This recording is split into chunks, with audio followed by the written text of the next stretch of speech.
I want to talk to you tonight about something out of 2 Corinthians in the 3rd chapter. And I have labeled this, sometimes I label things, I've called this 3rd chapter within this 2 Corinthians 3rd chapter, the total life transformed. You know, we come into the church with certain ideas, certain frames of reference. And I love that, of course, we know there was no chapter and verse, but I love that the beginning of this 3rd chapter. This is really just a continuation of the 2nd chapter, of course. Paul says, do we begin again to commend ourselves? Or need we, as some others, epistles of commendation to you, or letters of commendation from you? Ye are our epistle, written in our hearts, known and read of all men. You are our letters. I'm going to read the italics. For as much as ye are manifestly declared to be the epistle of Christ, ministered by us, written not with ink, but with the Spirit of the living God, not in tables of stone, but in fleshly tables of the heart. It's just so interesting how he weaves this together. He says, and such trust we have through Christ to Godward. Not that we are sufficient of ourselves to think anything as of ourselves, but our sufficiency is of God.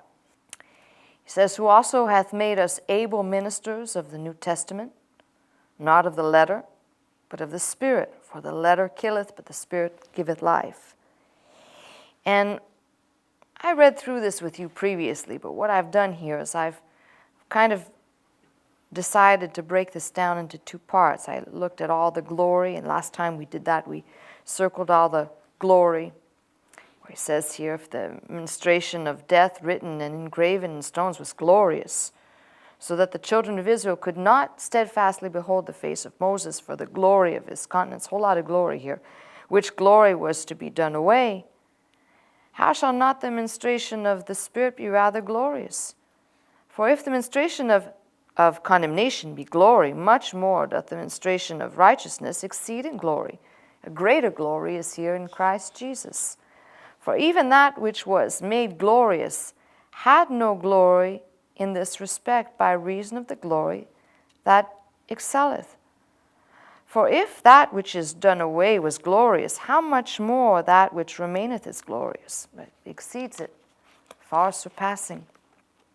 Seeing then that we have such hope, we use great boldness of speech, plainness, of great boldness of speech.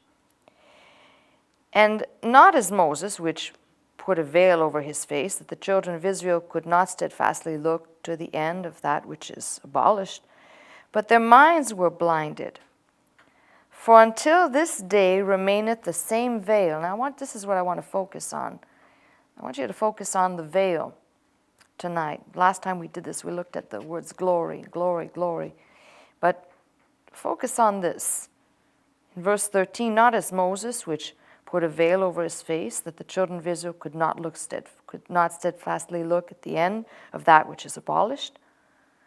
But their minds were blinded, for until this day remaineth the same veil, untaken away in the reading of the Old Testament, which, if you think about it, in many people of the Jewish faith, they remain like that, refusing to hear, acknowledge the new covenant.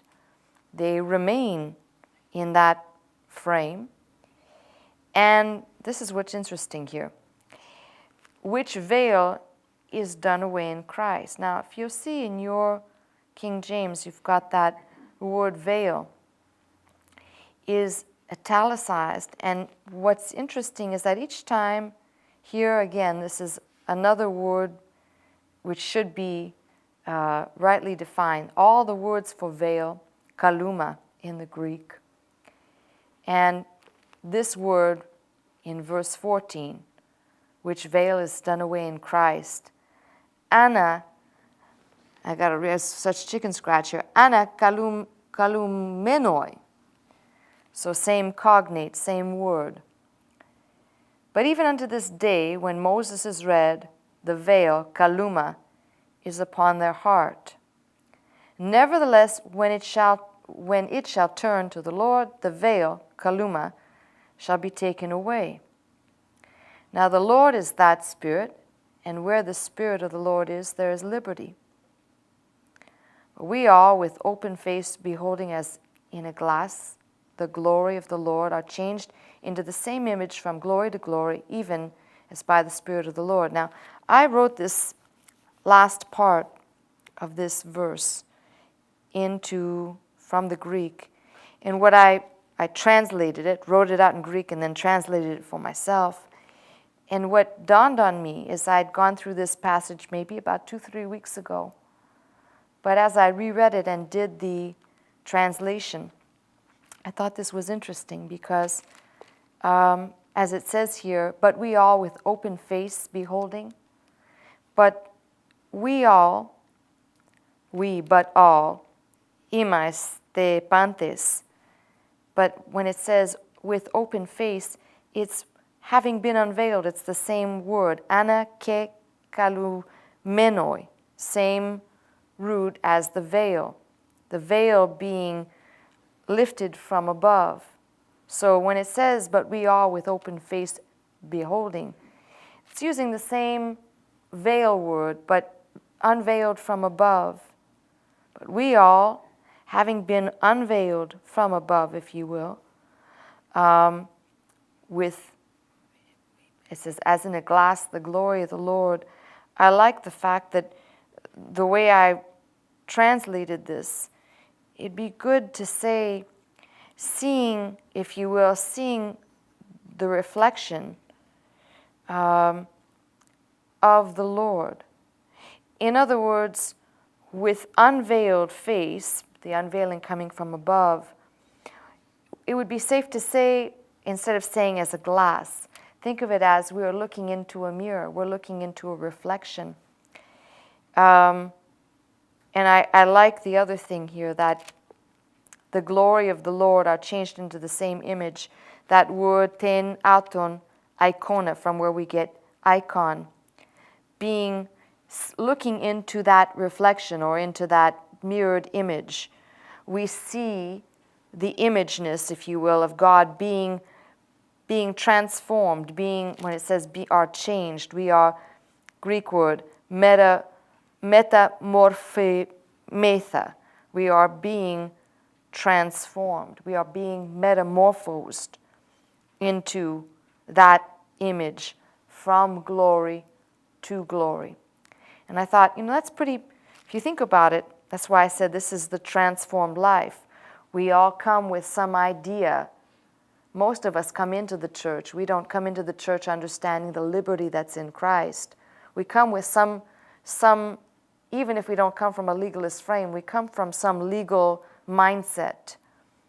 And then here is the transformed life. As the veil is lifted, as we turn to Him and face Him, and the veil is indeed lifted from us, where it says, with open face, think of it this way. As He has lifted the veil from off of our covering, so we're not, our eyes are no longer closed. We see Him. I love the idea that here is indeed the transformed life, as we behold, as we are looking into a reflection.